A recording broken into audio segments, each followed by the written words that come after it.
Prickly pear is kind of like melony, like really fresh and melony. We didn't set out to be the first Native woman-owned brewery in the United States, but I'm told we are.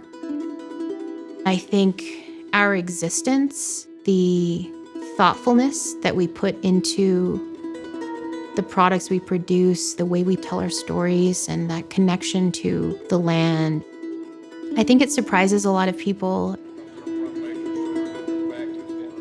We are inspired by the American Southwest, the mesas, the special places, the people, the history, and the culture. And that's reflected in the beers we make. We self-distribute here in New Mexico and then in Colorado,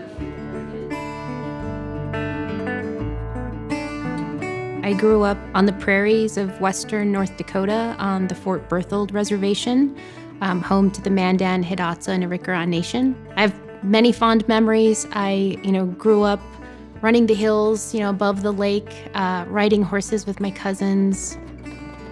It's primarily my mom and I growing up, and I'm an only child, but have a large family. My grandma, Wanda Fox Shepherd, was one of 15 children.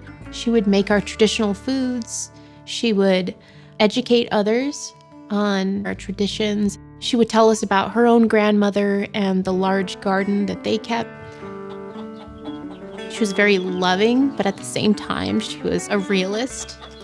She would just tell us, you're gonna have to work harder than other people, not from the reservation, because we're not on a level playing field. So when it came time for me to go to high school, the expectations of us, the kids, being bused from the res, they were very low.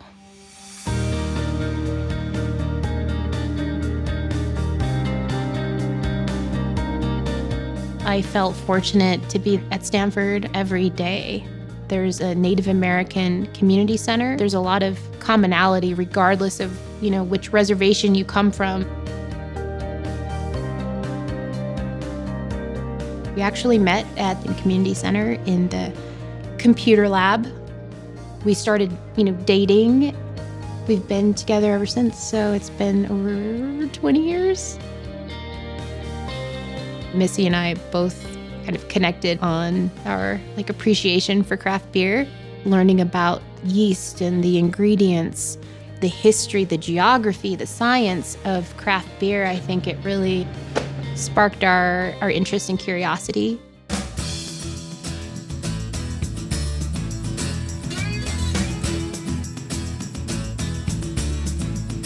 I joined the founding team of this social impact investing fund. We focused on businesses whose services or products were focused on kind of greater good.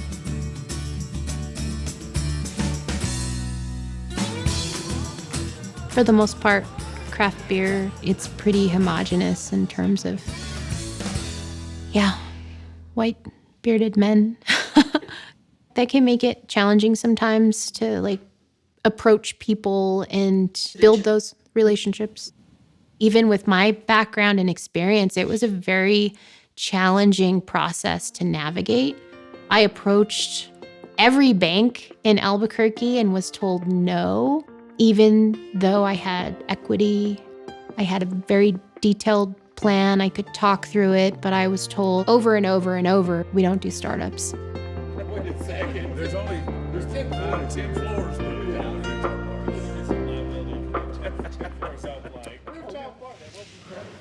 All right, so these shirts are doing really well. I thought these shirts are a lot of people like these shirts. So Missy does, the majority of concept development. She's very artistic too, and so this has been her creative outlet. Oh yeah, that was great. I mean, that was when we were sitting with Frank, and we really just kind of came up with the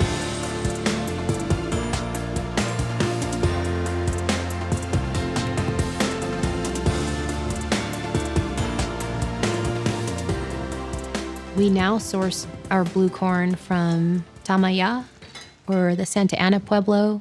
We always highlight where our corn comes from. It means a lot to us that we're also doing business with another, native-owned Right. business as well. So that's something that really aligns with our core values. So we do custom grinding.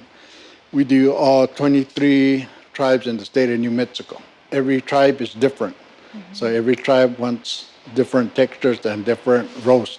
So we do that, and that's what we use this La Milpa for. So for our coarse grind, does it run through just this one then? Yes, it does.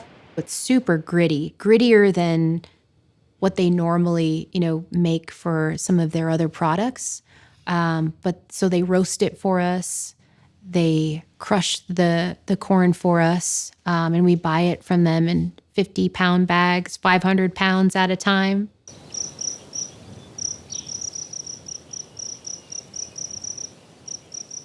It's been just a lot of fun when we are working with unique ingredients or introducing fruit. We have an orchard at our home that we've been tending to.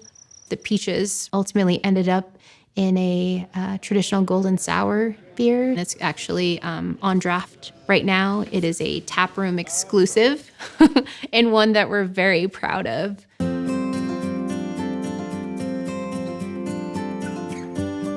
We went out looking for the wild Nea Mexicanus hop. We know that it grows well, above a certain altitude. We just kept driving, and then we got off to just stretch. I didn't walk very far, and I spotted that very distinct leaf. They were giant, lush green hops. And it's funny with plants, growing up, my grandma, she said, you really have to be in a positive mindset when you're going out and harvesting, she said, because if you're not, she said, they'll hide from you.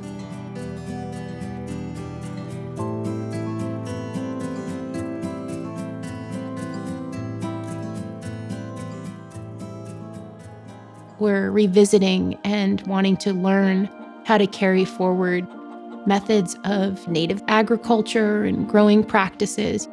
What we've realized now is climate change and things, a lot of that native knowledge and history was really rooted in science. And I think we're now kind of rediscovering and relearning that. And I think that's a really exciting thing to see and to be a part of.